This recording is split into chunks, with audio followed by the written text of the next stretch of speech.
السلام علیکم ګرانو کتونکو وسیم باچا ټول سوشل میډیا ملګري چې څومره ما پیژنې وسیم باچا یم ما یو ایشو راوچته کړې ده او په هغه ایشو کې د ګیس ایشو ده په هغه ګیس کې ګیس پیپ لاین دی کاټلنګ تحصیل کې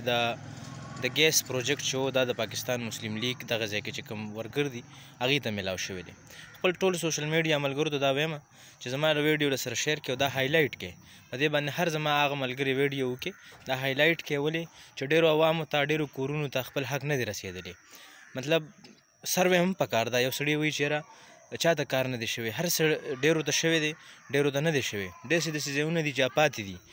د ښکته غاله ورته وایي چې دغه ټوله پاتې ده بلاسور دی ښه داسې د صاحبزاده امیر حسن باچا علاقه ده مطلب ځای دی د هغه کور ته پیپ لاین نه دی تللی ډېرې داسې خبرې دي چې مطلب نه دي شوي ښه بیا چې کوم داسې ده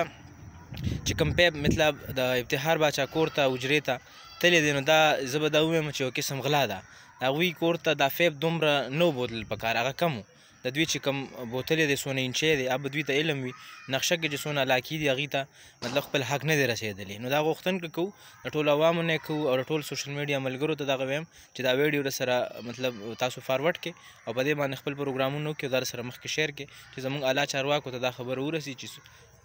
ګیس دلته کې راغلی و د رحیم الله یوسفزی صاحب چې هغه یو ګفټ راوړلی و کاټلنګ ته خو هغه